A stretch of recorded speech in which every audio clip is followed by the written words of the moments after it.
Like ಮಾಡಿ, share ಮಾಡಿ, subscribe ಮಾಡ್ಕೊಳ್ಳಿ. ಹಾಯ್ ಫ್ರೆಂಡ್ಸ್, ಮಂಜುಳಾ ವಿದ್ಯುಸ್ ಕಿಚನ್ಗೆ ವೆಲ್ಕಮ್.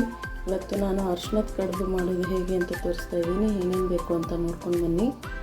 ನೋಡಿ, ಅರ್ಶಿನದ ಎಲೆ ಈ ರೀತಿಯಾಗಿ ನಮ್ಮ ಮನೆಯಲ್ಲೇ ಬೆಳೆದಿರೋವಂಥ ಎಲೆ ಇದು. ಇದನ್ನೆಲ್ಲ ಈಗ ಕಟ್ ಮಾಡ್ಕೊಳ್ಳೋಣ. ನೋಡಿ ಎಷ್ಟು ನೀಟಾಗಿ ಎಲ್ಲ ನಾನೇ ಹಾಕಿರೋವಂಥದ್ದು. ನೋಡಿ, ಅಕ್ಕಿ ತೊಗೊಂಡಿದ್ದೀನಿ. ನಾನು ರೇಷನ್ ಅಕ್ಕಿ ತೊಳೆದಿಟ್ಕೊಂಡಿದ್ದೀನಿ. ನಿಮ್ಗೆ ಎಷ್ಟು ಬೇಕೋ ಅಷ್ಟು ತೊಗೊಳ್ಳಿ. ನಾನು 2 ಲೋಟ ತೊಗೊಂಡಿದ್ದೀನಿ. ಈಗ ಇದನ್ನು ಒಳಗಡೆ ಬಿಸಿಲಿಗೆ ಹಾಕಬಾರ್ದು, ಒಳಗಡೆ ಒಣಗಾಕೋಣ. ಇದನ್ನು ನೋಡಿ, ಈ ರೀತಿಯಾಗಿ ಒಣಗಾಕಿ ಹಾಕಿದ್ದೀನಿ ಬಟ್ಟೆ ಮೇಲೆ. ಇದೇ ನೋಡಿ ಮಂಗಳೂರು ಸೌತೆಕಾಯಿ.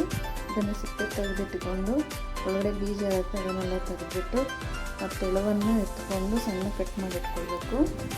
ನೋಡಿ, ಮಂಗಳೂರು ಸೌತೆಕಾಯಿನ ಸಿಪ್ಪೆ ತೆಗೆದು ಒಳಗಡೆ ಬೀಜ ಇರುತ್ತೆ, ಅದನ್ನು ತೊಳೆದಿಟ್ಕೊಂಡಿದ್ದೀನಿ. ಇದನ್ನೀಗ ತುರ್ಕೊಳ್ಳೋಣ. ನೋಡಿ, 1-2 ಸೌತೆಕಾಯಿ ಹಾಕ್ಕೊಂಡಿದ್ದೀನಿ.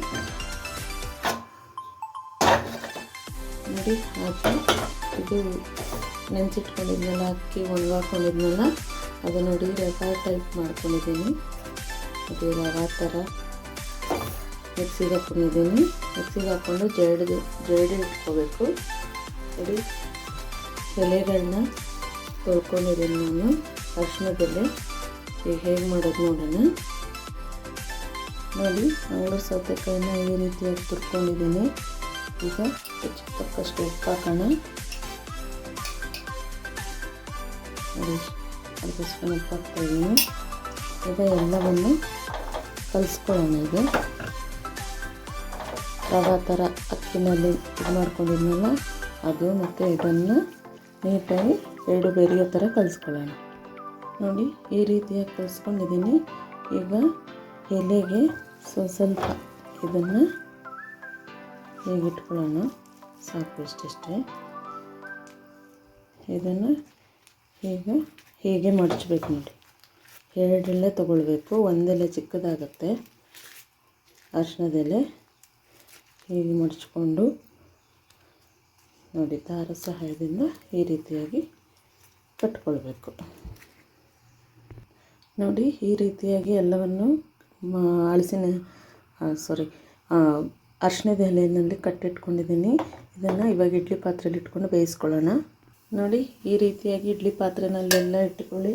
ಈಗ ಅರ್ಧ ಗಂಟೆ ಇದು ಸಣ್ಣ ಊರಿನಲ್ಲಿ ಬೇಯಿಸ್ಕೊಳ್ಳಿ, ಆಯಿತಾ. ನೀವು ಸೌತೆಕಾಯಿ ಹಾಕಿ ಸಪ್ರೇಟ್ ಮಾಡ್ಕೊಳ್ಬೋದು, ಎರಡನ್ನೂ ಮಿಕ್ಸ್ ಮಾಡಬೇಡಿ. ನೋಡಿ, ಅರ್ಧ ಕಡಿ ಕಾಯಿ ಹಾಲು ಮಾಡ್ಕೊಳ್ಳೋಣ. ಇದು ಕಾಯಿ ಹಾಲಿಗೆ ಏನೇನು ಬೇಕು ಅಂದರೆ ಅರ್ಧ ಕಡಿ ಕಾಯಿ, ಸ್ವಲ್ಪ ಅಕ್ಕಿ ಹಾಕ್ಕೊಂಡಿದ್ದೀನಿ, 4 ಏಲಕ್ಕಿಕಾಯಿನ ಬಿಡಿಸಿ ಹಾಕ್ಕೊತಾ ಇದ್ದೀನಿ. ಇದನ್ನು ನುಣ್ಣಗೆ ಪೇಸ್ಟ್ ಮಾಡ್ಕೊಳ್ಳೋಣ. ನೋಡಿ, ಈ ರೀತಿಯಾಗಿ ನುಣ್ಣಗೆ ರುಬ್ಕೊಳ್ಬೇಕು. ನೋಡಿ, ಇಷ್ಟು ತೆಳುವಾಗಿ ಮಾಡ್ಕೊಳ್ಳೋಣ. ನಿಮಗೆ ದಪ್ಪ ನೋಡಿಕೊಂಡು ಕಾಯಿ ಹಾಲನ್ನ ಮಾಡ್ಕೊಳ್ಳಿ. ಈಗ ನೋಡಿ, ಬೆಲ್ಲ ಹಾಕ್ಕೊತಾ ಇದ್ದೀನಿ. ಅದಕ್ಕೆ ಸ್ವೀಟ್ ನೋಡಿಕೊಂಡು ನೀವು ಬೆಲ್ಲ ಹಾಕ್ಕೊಳ್ಳಿ. ನನಗಿಷ್ಟು ಸಾಕು. ಈಗ ಇದನ್ನು ನೀವು ಬಿಸಿ ಮಾಡ್ಕೊಳ್ಬೋದು, ಇಲ್ಲಾಂದರೆ ಹಾಗೇನೂ ಯೂಸ್ ಮಾಡ್ಬೋದು. ಬೆಲ್ಲ ಕರಗಲಿ. ಈಗ ಕಾಯಿ ಹಾಲು ರೆಡಿಯಾಗಿದೆ. ನೋಡಿ, ರೆಡಿಯಾಗಿದೆ. ಇಷ್ಟು ಸಾಕು. ನೋಡಿ, ಈಗ ಆಗಿದೆ, ಬೆಂದಿದೆ. ನೋಡಿ, ಈಗ ಎಲೆ ಬಿಚ್ಚೋಣ. ಈಗ ಆಗಿದೆ. ನೋಡಿ, ಈ ರೀತಿಯಾಗಿ ನೋಡಿ ರೆಡಿಯಾಗಿದೆ. ಈಗ